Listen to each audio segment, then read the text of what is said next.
अस्सलाम वालेकुम, आप देख रहे हैं बोल न्यूज़ और मैं हूं आपके साथ अनम जुल्फ़िकार और मैं हूं सहर फातिमा। हेडलाइंस आप जान चुके हैं। बुलेटिन का बाकायदा आगाज करेंगे इस बड़ी खबर के साथ कि जाफर ट्रेन हमले में मुलविस तमाम 33 दहशतगर्दों को हलाक कर दिया गया है। ऑपरेशन मुकम्मल हो चुका है। Bomb disposal squad clearance operation कर रहा है। डीजी ISPR ने तफसीलात बता दी। कहा है कि ऑपरेशन में किसी मासूम मुसाफिर को नुकसान नहीं पहुंचा। दहशतगर्दों ने ऑपरेशन से कबल 21 मुसाफिर को शहीद किया। जवां मर्दी से मुकाबला करते हुए FC के 4 एहलकार शहीद हुए।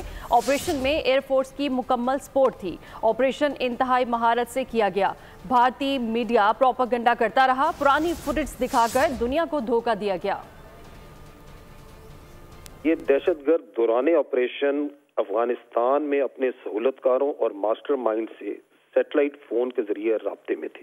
वहां पर मौजूद तमाम दहशतगर्दों को जहन्नम वासिल कर दिया गया है और उनकी कुल तादाद 33 है। शाम को जो फाइनल क्लियरेंस ऑपरेशन हुआ है, जिसमें तमाम मगवी मुसाफिरों को बाज़ाब्त करवाया गया है। ऑपरेशन के दौरान जो क्लियरेंस ऑपरेशन था, इसमें किसी भी मासूम मुसाफिर को नुकसान नहीं पहुंचा। फाइनल क्लियरेंस ऑपरेशन में तो किसी को नुकसान नहीं पहुंचा, लेकिन फाइनल क्लियरेंस से पहले वहां पर जो मुसाफिर दहशतगर्दों की बर्बरीत का शिकार हुए, उनकी तादाद 21 है।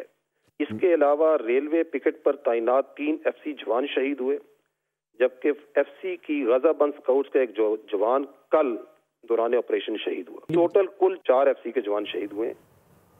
और नाजरीन, जाफर एक्सप्रेस पर हमला करने वाले दहशतगर्दों के खिलाफ ऑपरेशन मुकम्मल हो चुका है। सिक्योरिटी फोर्सेस ने मौके पर मौजूद तमाम दहशतगर्दों को जहन्नुम वासिल कर दिया। सिक्योरिटी जराये का बताना है कि बड़ी तादाद में यरगमाल मुसाफिरों को इंसानी शील्ड के तौर पर इस्तेमाल किया गया।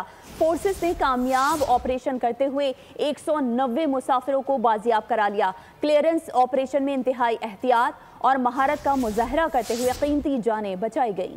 दहशतगर्द तशद्दुद और बंदूक के जोर पर अपना नजरिया मुसल्लत करना चाहते हैं। तारीख में लिखा जाएगा कि बलोचों ने निहत्तों का कत्ले आम किया। वज़ीर आला बलोचिस्तान सरफराज बुगटी का असेंबली सेशन से खिताब। कहा कि बलोचिस्तान में कौन कत्लो गारत कर रहा है, हम उनका नाम लेने से क्यों घबराते हैं। जंग के भी कोई असूल होते हैं। बलोच तारीख दिलेरी और मेहमान नवाजी से भरी पड़ी है। ये कौन सी तारीख है कि आप निहत्ते लोगों पर हमला करते हैं। जंग और कौमियत के कोई असूल होते हैं। क्या ये हमारी रिवायात का हिस्सा है। ट्रेन पर हमला करते हैं, यरगमाल बनाते हैं। जो रियासत को तोड़ने की बात करेगा, बंदूक उठाएगा, रियासत उसका कला कमा करेगी। चुन चुन के बलोचों को मारा जा रहा है मुखबरी के नाम पर। नाइयों धोबियों को मारा जा रहा है। जनाब स्पीकर, ये कौन सी बलोच रवायात हैं? ये किस बलोच रवायत की बात कर रहे हैं? तारीख में क्या लिखा जाएगा कि बलोचों ने निहत्ते, नाइयों, धोबियों, टीचर्स, डॉक्टर्स, उनका कत्लेआम किया? कौन ये कत्लो गारत कर रहा है? क्यों हम नाम लेते हुए घबराते हैं? जंग के भी कोई असूल होते हैं, कौमियत के भी कोई असूल होते हैं। बलोच तारीख भरी पड़ी है दलेरी से, बलोच तारीख भरी पड़ी है मेहमान नवाजी से। ये कौन सी तारीख है कि आप निहत्ते लोगों को ट्रेनों पे हमला करते हैं, मासूम औरतों को मारते हैं, बच्चों को मारते हैं, उनको यरगमाल बनाते हैं, और फिर हमारे यहाँ इधर ये कंफ्यूजन कि हम जाके माफिया मांगे। जो भी वायलेंस करेगा, जो रियासत पाकिस्तान को तोड़ने की बात करेगा, बंदूक उठाएगा, रियासत मुकम्मल तौर पर उनका कला कमा करेगी। 1 इंच टेरिटरी होल्ड करने की ताकत BLA या ये जितनी भी दहशतगर्द तंजीमें उनके अंदर नहीं है। जाफर एक्सप्रेस हमला संजीदा सूरत हाल है। सिक्योरिटी फोर्सेस एहतियात से ऑपरेशन कर रही हैं। सिक्योरिटी फोर्सेस नहीं चाहती कि मासूम जानों का नुकसान हो। दिफाई तजियाकार हारिस नवाज की बोल के प्रोग्राम न्यूज़ पंच में गुफ्तगू दहशतगर्द हमले के पीछे भारतीय हाथ करार दिया। कहा कि भारतीय एजेंसी रॉ दहशतगर्दों को फंडिंग कर रही है। भारत पुरानी वीडियोस दिखाकर जाली प्रोपेगेंडा कर रहा है। दहशतगर्दों के लिए मिलिट्री कोर्ट्स बनाएं और फौरी सजा दें। ये बड़ी सीरियस सिचुएशन है। पूरी कौम को और हुकूमत को इसको सीरियसली लेना चाहिए। आर्म फोर्सेस ने तो देखें, general Asim Munir chief army साहब ने बारहा ये बात की है कि we are determined to eliminate terrorism from Pakistan.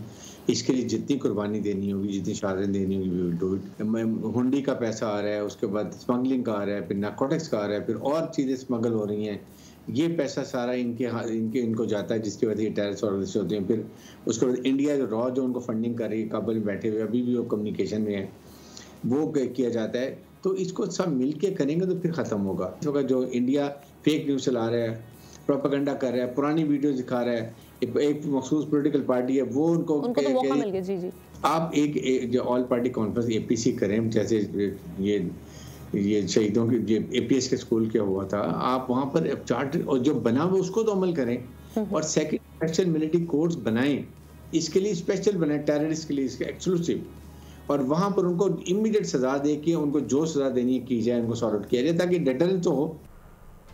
वज़ीर आज़म शहबाज शरीफ से वज़ीर आला बलूचिस्तान सरफराज बुगटी ने रब्ता किया और जाफर एक्सप्रेस वाक़े पर ब्रीफिंग दी। वज़ीर आज़म का कहना था कि पूरी कौम इस बुज़दिलाना हमले और मासूम जानों के ज़या पर सदमे में है। इस किस्म के बुज़दिलाना हमले पाकिस्तान के अमन के अज़्म को मुतज़लज़ल नहीं कर सकते। शोहदा के ख़ानदानों से इजहार अफसोस करते हैं। उनका कहना था कि दर्जनों दहशतगर्दों को जहन्नम वासिल कर दिया गया है। जाफर एक्सप्रेस पर दहशतगर्दों के हमले के बाद से भारतीय मीडिया मुसलसल जहरीले प्रोपेगेंडे कर रहा है। बदनामी ज़माना भारतीय खुफिया एजेंसी रॉ और कलदन तंजीम BLA के पाकिस्तान दुश्मन पैगामात फैलाए जा रहे हैं। जाफर एक्सप्रेस पर हमला इंतहाई अफसोसनाक करार। मुल्की लीडरशिप ने दहशतगर्दाना कार्रवाइयों को शर्मनाक करार दिया। सदर, वज़ीर आज़म, वज़ीर दाखिला और तमाम सूबों के गवर्नर्स और वज़राए आला ने भी वाक़े की शदीद अल्फाज में मज़म्मत की। वज़ीर आज़म शहबाज शरीफ की ज़ेर सदारत आला सतह का अहम इजलास हुआ। सिविल और अस्करी हुकाम ने शिरकत की। दहशतगर्दी में मुलव्विस अनासिर, मास्टरमाइंड्स और उनके सहूलतकारों के खिलाफ पूरी कुव्वत से कार्रवाई पर इत्तेफाक किया गया। इजलास में सानिया जाफर एक्सप्रेस की वजह से पैदा होने वाली सूरत हाल का जायजा लिया गया। मुल्क की सिक्योरिटी सूरत हाल से मुतालिक इस्लामाबाद में बड़ों की बड़ी बैठक। वज़ीर आज़म की ज़ेर सदारत इजलास में सिविल और अस्करी हुक्काम की शिरकत। दहशतगर्दों का कला कमा करने के लिए पूरी कुव्वत से कार्रवाई पर इत्तेफाक। इजलास में सानिया जाफर एक्सप्रेस की वजह से पैदा सूरत हाल का तफसीली जायजा लिया गया। ज़राए के मुताबिक कौमी और दाखिली सलामती को यकीनी बनाने के लिए अहम फैसलों की मंजूरी भी दी गई। वज़ीर आज़म को दहशतगर्दों के खिलाफ जारी ऑपरेशन की तफसीलात से भी आगाह किया गया। ब्रेक के बाद आपको बताएं कि 190 मिलियन पाउंड केस। नैब हुकाम का बहरिया टाउन कराची के खिलाफ सबसे बड़ा एक्शन। नैब कराची ने बहरिया टाउन के तमाम कमर्शियल प्लॉट्स मुंजमद कर दिए। कमर्शियल प्लॉट्स मुंजमद करने का DG नैब कराची ने नोटिफिकेशन जारी कर दिया। मुंजमद प्लॉट्स में फरोख्त शुदा कमर्शियल प्लॉट्स भी शामिल हैं, जबकि बहरिया इंतजामिया से इन प्लॉट्स की तफसीलात भी तलब कर ली गई हैं। आगे बढ़ते हुए आपको बताएं कि JUI ने पाकिस्तान पीपल्स पार्टी को अपोजिशन बेंचेस पर बैठने की दावत दे दी है। कौमी असम्बली इजलास में नूर आलम खान ने कहा, अगर पानी के मामले पर बात नहीं सुनी जा रही तो हमारे साथ बैठ जाएं। अब्दुल कादिर पटेल बोले, आपकी तजवीज़ पर गौर करेंगे। खालिद मक्सी की ऐवान में आमद पर अब्दुल कादिर पटेल ने कहा, ना साइंस है ना ही टेक्नोलॉजी। खालिद मक्सी वजीर बन गए हैं, अल्लाह करे अब ही नजर आ जाए। खालिद मक्सी ने कहा, आपके पास लांचें होती हैं, 2-4 दे दें। खबर शामिल करेंगे खेल के मैदान से, जहां ICC ने वनडे प्लेयर्स बैटिंग जारी कर दी है। बैटर्स रैंकिंग में भारत के शुभमन गिल का पहला नंबर है। बाबर आजम की दूसरी पोजीशन बरकरार है।